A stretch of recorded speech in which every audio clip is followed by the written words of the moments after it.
Bismillahirrahmanirrahim. Assalamualaikum warahmatullahi wabarakatuh. Salam sejahtera bagi kita semua. Semoga teman-teman yang mendengarkan video ini dalam keadaan sehat walafiat tanpa ada suatu kurang apapun. Baik teman-teman, pada kesempatan kali ini saya akan sharing ya dengan teman-teman semua apa sih yang disebut dengan triase, kemudian tujuan dari triase itu apa ya. Mungkin dari teman-teman semua juga sudah pernah ya mendengar istilah triase, tetapi belum paham sepenuhnya tentang triase. Oke, pada kesempatan kali ini saya akan mencoba berbagi dengan teman-teman yang disebut dengan triase, kemudian tujuan dari triase di keperawatan gawat darurat itu apa saja. Oke, kita mulai ya teman-teman ya.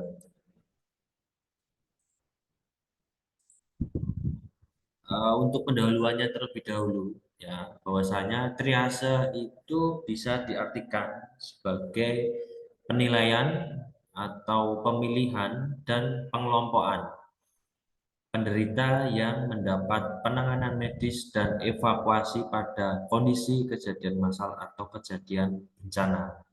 Jadi singkatnya, triase ini boleh diartikan sebagai pengelompokan penderita ataupun pasien-pasien yang mengalami kejadian bencana, baik bencana yang bersifat alam maupun non alam. Oke. Semoga bisa dipahami ya teman-teman ya pengertian dari triase. Nah, tujuan triase itu apa sih? Triase dalam keperawatan gawat darurat ya. Di sini saya menuliskan empat tujuan triase yang perlu teman-teman ketahui. Yang pertama yaitu mengidentifikasi kondisi yang mengancam nyawa. Jadi definisi di awal tadi teman-teman ya yang mengartikan bahwa triase itu suatu pengelompokan itu selaras dengan tujuannya ya. Yang mana tujuan yang pertama itu untuk mengidentifikasi kondisi pasien ataupun korban bencana yang mengancam nyawa tentunya. Dan tentunya ketika kondisi seseorang ya dia mengalami ataupun mengancam nyawa ini menjadi priority yang harus segera ditangani. Kemudian yang kedua yaitu memprioritaskan pasien menurut kondisi keakutannya. Jadi eh, tentunya untuk teman-teman ya baik yang ada di rumah sakit ataupun teman-teman yang pernah ikut dalam penanganan bencana ya, baik bencana banjir ataupun gempa bumi. Ya. Triase ini sangat diperlukan dan sangat penting ya, karena mengingat tujuan yang kedua itu ketika seseorang tahu tentang triase, seseorang memahami tentang triase, pasti orang tersebut mampu memprioritaskan pasien menurut kondisi eh, mungkin lukanya ataupun kondisi si pasien tersebut. Jadi poin yang kedua yaitu untuk memprioritaskan pasien ya menurut kondisinya ya teman-teman. Kemudian yang ketiga menempatkan pasien sesuai dengan keakutannya berdasarkan pada pengkajian yang tepat dan akurat. Nah, mengingat ya teman-teman ya, mengingat salah satu prinsip dari keperawatan gawat darurat itu dalam memberikan penanganan harus cepat dan akurat. Ya, teman-teman. Prinsip dari keperawatan gawat darurat. Nah, jadi ketika melakukan pengkajian, pengkajian kepada pasien itu memang dituntut untuk cepat. Ya. Akan tetapi bukan berarti terus eh, hasilnya tidak akurat ya. Justru sebaliknya ya, hasilnya itu memang dituntut untuk akurat ya, dan valid apapun yang dilakukan dalam pengkajian. Jadi keakuratannya, kecepatannya sangat sangat diprioritaskan ya di dalam keperawatan gawat darurat. Kemudian yang terakhir yaitu menggali data yang lengkap tentang keadaan pasien. Jadi ketika pasien pasien sudah dikelompokkan dengan kondisinya masing-masing tentunya ya. Nah, salah satu tujuan triase di sini yaitu untuk menggali data yang lengkap tentang keadaan pasien. Jadi salah satu fungsi dalam pengkajian keperawatan itu yaitu menggali data, ya, menggali data tentang pasien. Misalkan Tuan A datang ke rumah sakit, ya, diantar oleh keluarganya. Nah, ketika Tuan A tidak bisa diajak untuk berkomunikasi, ya mungkin kondisi Tuan A mengalami penurunan kesadaran, ya teman-teman. Eh, Bagi teman-teman perawat bisa melakukan pengkajian kepada keluarga. Ya, salah satu fungsinya apa kok pengkajiannya kepada keluarga, yaitu mencari sumber informasi, menggali data yang lengkap tentunya ya tentang keadaan si pasien. Jadi itu teman-teman ya tujuan dari triase. Sekali lagi untuk triase ini bisa dilakukan di rumah sakit, kemudian bisa juga dilakukan di puskesmas, bisa juga dilakukan di tempat-tempat korban bencana. Ya, teman-teman. Ketika suatu daerah mengalami bencana alam. Nah, kemudian prinsipnya, teman-teman, tidak jauh beda ya untuk prinsip triase ini dengan prinsip keperawatan gawat darurat. Ya, prinsip pertama, triase harus dilakukan dengan segera dan singkat. Nggak usah berlama-lama, tidak usah memerlukan waktu yang lama dalam melakukan pengkajian, gitu ya. Dilakukannya cepat, tetapi tepat. Bukan hanya kecepatan aja yang dilakukan, ya. Tetapi ketepatan ketika menggali informasi, ketika mencari informasi mengenai keadaan si pasien itu diperlukan sekali. Kemudian pengkajian harus dilakukan secara adekuat dan akurat. Nah, hampir sama ya teman-teman ya prinsip satu dan yang kedua ini ada korelasinya yang mana memang ya dalam pengkajian itu dituntut untuk cepat dan tepat. Ya. Prinsip yang ketiga yaitu keakuratan dan ketepatan data merupakan kunci dalam proses pengkajian. Nah, jadi keakuratan teman-teman, keakuratan data ini sangat diperlukan. Kenapa kok sangat diperlukan? Salah satu alasannya ketika informasi ataupun data yang kita peroleh itu tepat, jadi kita lebih mudah ataupun mungkin dokter ya, dokter akan lebih mudah dalam menegakkan suatu diagnosa. Ketika data-datanya lengkap, sumber informasinya juga mensupport. Seperti itu. Prinsip yang keempat yaitu keputusan dibuat berdasarkan pengkajian. Ya, teman-teman. Kenapa kok pengkajian itu sangat krusial? Ya. Kenapa kok pengkajian itu sangat penting? Karena di situ kita waktunya untuk mencari informasi sedetail mungkin, sebanyak mungkin mengenai kondisi si pasien. Ya. Nah, mungkin beberapa ya teman-teman mahasiswa mungkin yang lalu-lalu mungkin ya teman-teman itu terkadang ketika menegakkan suatu diagnosa keperawatan ya, di pengkajian itu tidak ada datanya, tetapi di analisa data itu kok muncul. Nah, itu eh, jangan ditiru dan jangan diulangi karena kalau istilah saya itu adalah data siluman ya. ketika pengkajian nggak ada, tiba-tiba kok di analisa data dimunculkan. Nah, itu salah satu hal yang tidak diperbolehkan, ya teman-teman. Jadi maksimalkan dalam pengkajian, cari informasi apapun sampai sedetail mungkin mengenai kondisi si pasien. Kemudian prinsip yang kelima, intervensi yang dilakukan berdasarkan kondisi pasien. Ya, jadi rencana tindakan intervensi keperawatan yang akan diberikan kepada pasien tersebut tentunya harus berdasarkan kondisi si pasien. Yang terakhir yaitu tanggung jawab yang paling utama dari proses triase yang dilakukan perawat adalah keakuratan dalam mengkaji pasien dan memberikan perawatan sesuai dengan prioritas pasien. Ya. Jadi teman-teman memang tidak mudah ya. Bukan berarti terus kita tidak bisa melakukan ya.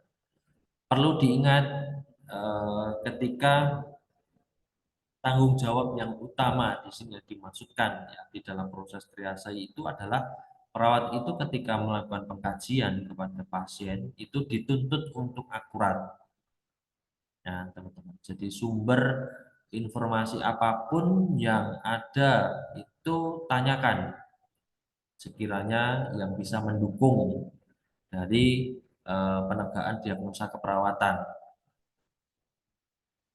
Jadi memang eh, fungsi dari pengkajian itu sangat luar biasa sekali, boleh saya bilang, karena itu menjadi kunci juga dalam menegakkan suatu diagnosa keperawatan. Dan tentunya bisa memprioritaskan pasiennya juga, ya teman-teman.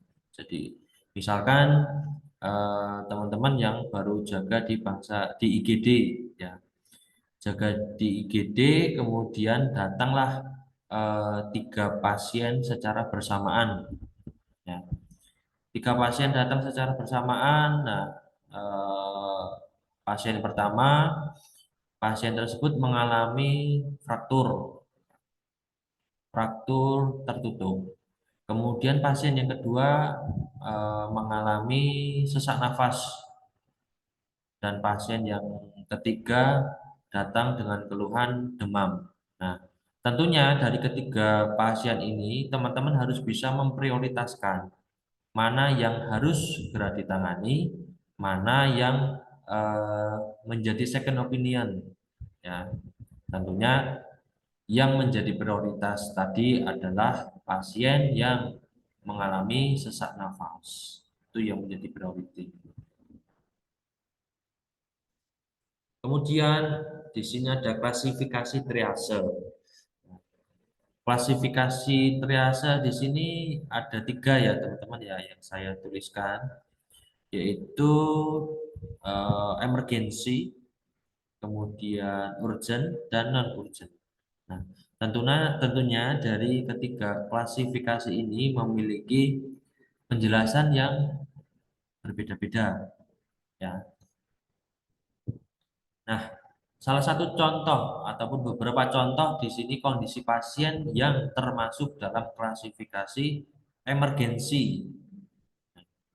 Ada trauma berat, kemudian ada sumbatan jalan nafas. Nah, ini eh, contoh pasien yang masuk di dalam kategori emergensi.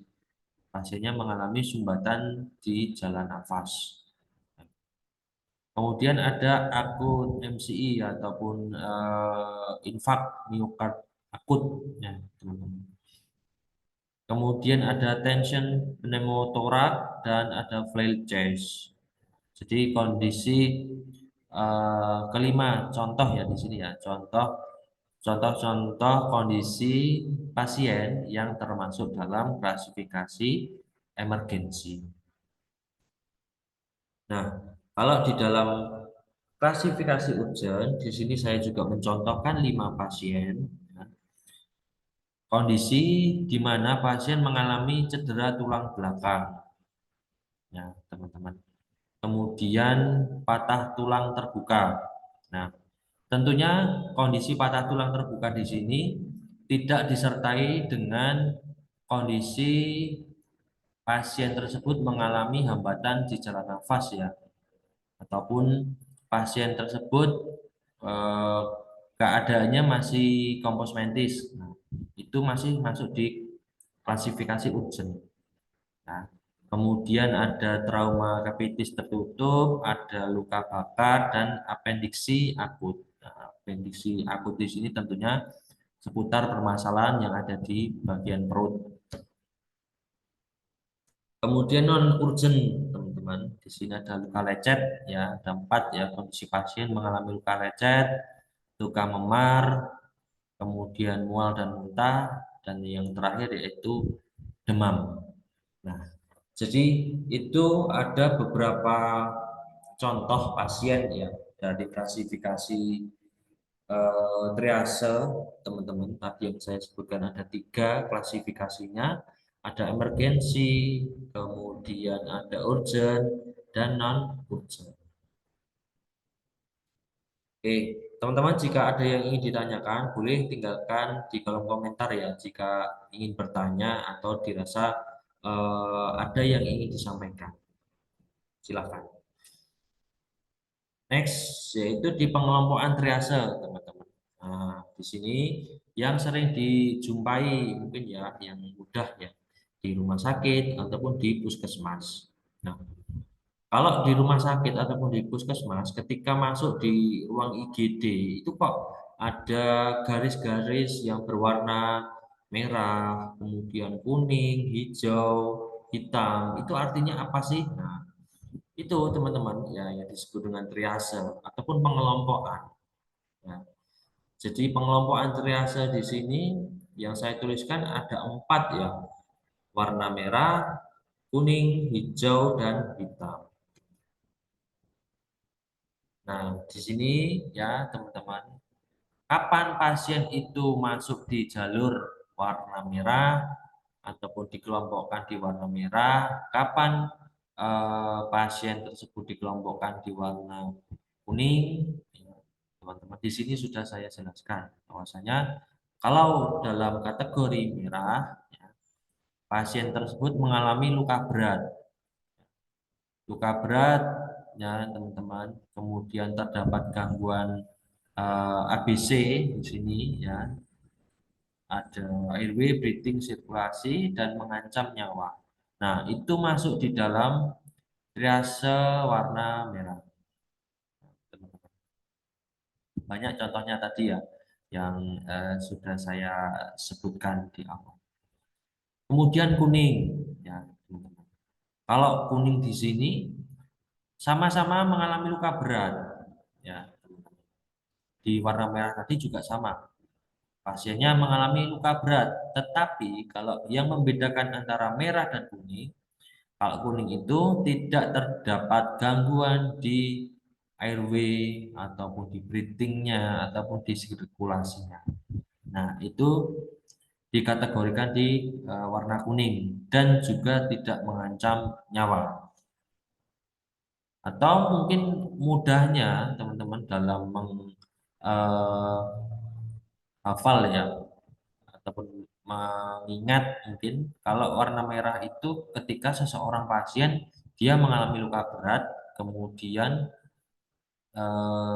nyawanya dalam kondisi terancam. Nah, itu bisa masuk di dalam kategori merah.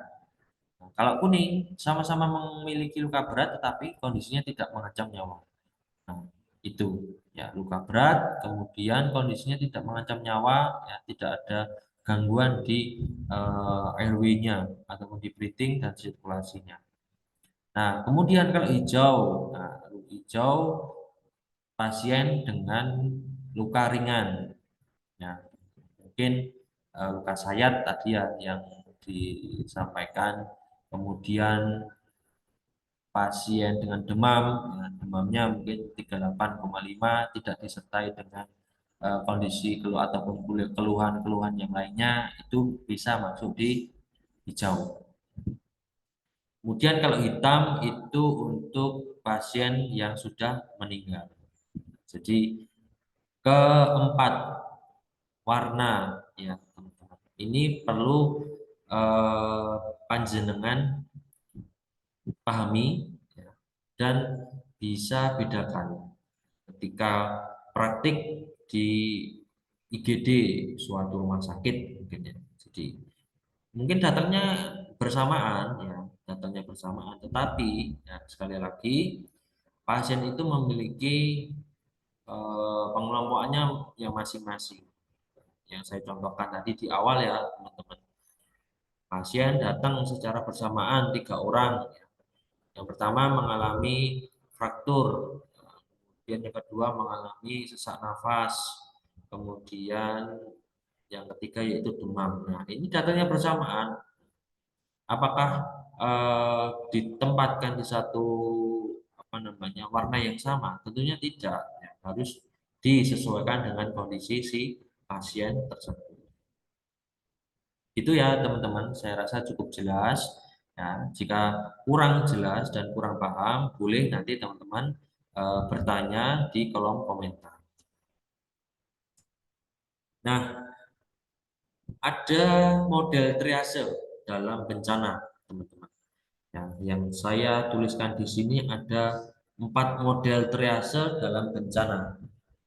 Ya, ada single triase, kemudian ada simple triase, ada simple triage and rapid treatment atau disingkat START.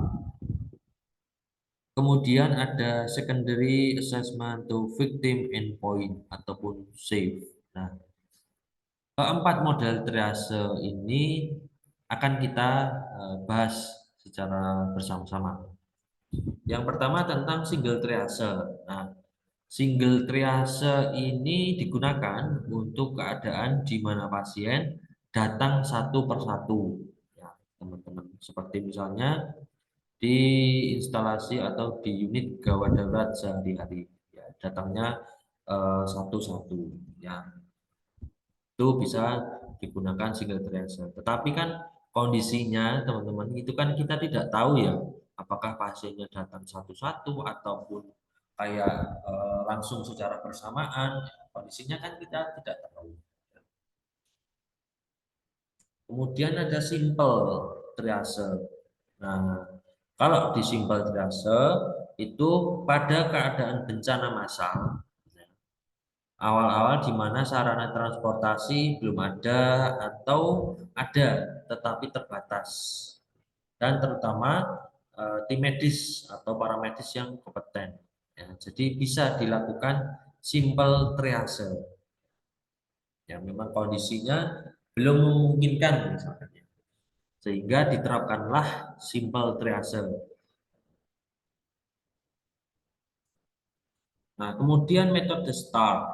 Ya, metode STAR dikembangkan untuk penolong pertama yang bertujuan memilah pasien, ya, pasien ataupun korban bencana. Nah, dengan waktu yang cepat ya harusnya ini ya. Nah, itu berdasarkan 3 pemeriksaan primer, ya, dan respirasi, perfusi, dan status mental yang harus dikaji. Nah, teman-teman, di metode STAR itu ada beberapa tahapan. Ya. Di sini ada 6 tahapan ya, teman-teman, yang harus kita ketahui. Yang pertama tentunya tahap awal. Awal, kemudian di airway, kemudian breathingnya, sirkulasi, kesadarannya, dan di status mental. Nah, yang disebut dengan eh, metode yang awal ini seperti apa? Nah, awalan ya, ini yang dilakukan ketika terjadi suatu bencana. Itu panggil semua korban untuk berjalan dan mencari tempat yang aman. Ya, jadi mungkin pakai alat bantu ya, alat bantu untuk suara kita supaya terdengar dengan jelas. itu panggil semua korban-korban untuk berjalan mencari tempat yang aman, ya, ataupun kita arahkan di suatu tempat. Tentunya ketika korban-korban tersebut bisa menaati apa yang kita sampaikan, kemudian korban-korban tersebut berada di tempat yang kita sudah arahkan, itu korbannya mendapatkan kartu hijau. Itu. Kemudian kita cari, kita cari ya teman-teman ya, adakah korban itu permasalahan di airway-nya? Apakah masih bernafas, ya, teman-teman? Jika tidak bernafas, buka jalan nafas. Nah, ketika sudah dibuka jalan nafas, tetapi tidak tetap tidak bernafas, nah itu langsung kategorikan dalam triase warna hitam. Nah, itu artinya korban tersebut sudah meninggal dunia. Seperti itu, teman-teman. Jadi, ketika kita mendapatkan korban bencana, kemudian kita mencoba untuk membuka jalan nafas, tetapi tetap tidak bernafas, dipastikan orang tersebut sudah meninggal dunia.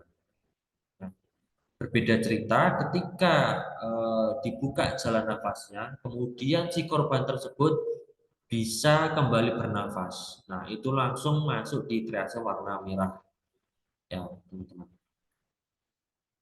Kalau kondisi pasien itu bisa bernafas spontan, itu akan masuk ke tahap berikutnya, yaitu di breathing-nya, ya, teman-teman. Nah, ketika pasien tersebut bisa bernafas spontan, kita gali ya, berapa pola nafasnya, apakah lebih dari 30 kali per menit atau kurang dari 30 kali per menit.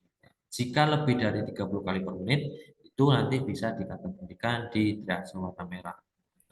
Kemudian kalau kurang dari 30 kali per menit bisa masuk ke tahap berikutnya. Nah, setelah itu di breathing-nya dicek, oh masih dalam batas normal. Ya. Kita cek di CRT-nya, ya, atau capillary refill time. Jika eh, ketika melakukan pengecekan CRT ini lebih dari 2 detik, itu akan masuk di triase warna merah. Kalau kurang dari 2 detik akan masuk ke tahap berikutnya. Hanya saja sering ketika kita melakukan pengecekan CRT itu terkendala warna kulit. Nah, terkendala warna kulit yang saya maksudkan di sini mungkin pada korban yang memiliki kulit ya warna kulit yang gelap, nah, sehingga kita kan agak kesulitan ya ketika berapa sih CRT si pasien ini, apakah lebih dari 2 detik ataupun kurang dari 2 detik. Nah, itu akan terkendala di situ. Nah, jika terkendala, salah satu opsi yang bisa dilakukan yaitu cek nadi ya pada pergelangan tangan. Jika teraba, ya masuk ke tahap berikutnya. Jika tidak teraba, bisa masuk di kategori warna merah. Nah, ke tahap berikutnya di tingkat kesadaran. Nah, berbicara tentang tingkat kesadaran, teman-teman, tentunya itu tidak lepas dari GCS, ya, teman-teman, atau Glasgow Coma Scale. Nah, yang mana tahapan ataupun komponen-komponen dalam GCS di sini ya sudah saya tuliskan. Kalau kompos mentis itu nilainya 14 sampai 15. Kemudian apatis 12 sampai 13 dan sampai yang poin terakhir yaitu di koma itu nilainya 3. Jadi cek tingkat kesadaran si pasien tersebut. Nah, akhir dari pemeriksaan metode START ini yaitu di status mentalnya, ya. Dengan menilai status mental pasien, observasi ini dilakukan pada pasien dengan pernafasan dan sirkulasi yang adekuat. Nah, tes mental status yaitu dengan meminta pasien untuk mengikuti perintah ya teman-teman, atau aba-aba mungkin ya. Perintah yang sederhana seperti buka matamu, kemudian tutup matamu, genggam tangan saya, ya, dan lain sebagainya. Jadi perintahkan pasien tersebut untuk melakukan eh, gerakan-gerakan yang sederhana, ya. Tutup mata, buka mata, kemudian genggam tangan perawatnya, kemudian dibuka lagi, nah, seperti itu. Itu untuk mengecek status mental si pasien tersebut. Nah, jadi itu teman-teman ya yang bisa saya sampaikan, dan di slide mungkin yang terakhir ya teman-teman. Ini ada skala prioritas menurut metode START itu ya teman-teman. Secara overall mungkin hampir sama ya, dari pengelompokan triase warna-warnanya ya. Menggunakan skala prioritas menurut STAR ini merah, kuning, hijau, hitam ya, sama ya. Nah, kalau di sini diartikan kalau merah itu menjadi prioritas pertama ya, teman-teman. Nah, prioritas pertama di sini diartikan bahwa si pasien tersebut mengalami gangguan airway, breathing, dan sirkulasi. Kemudian kalau yang kuning itu menjadi priority kedua ataupun prioritas yang kedua. Nah, diartikan sebagai tanpa gangguan ABC tapi bisa memburuk. Kemudian yang hijau menjadi prioritas ketiga yang mengalami luka ringan, dan warna hitam bukan menjadi priority ya, karena pasiennya sudah meninggal. Oke, teman-teman, saya rasa itu yang bisa saya sampaikan pada kesempatan kali ini. Ya, sedikit informasi yang saya berikan pada teman-teman. Semoga bisa bermanfaat. Ya. Jika ada yang ingin ditanyakan, kami persilahkan. Ya, silahkan tinggalkan di kolom komentar, ya, teman-teman. Dan jika ada yang ingin bertanya, kami persilahkan. Ya, bisa bertanya melalui via kolom komentar. Terima kasih atas kesempatannya. Semoga yang saya sampaikan bisa bermanfaat. Akhirul kalam, saya tutup. Assalamualaikum warahmatullahi wabarakatuh.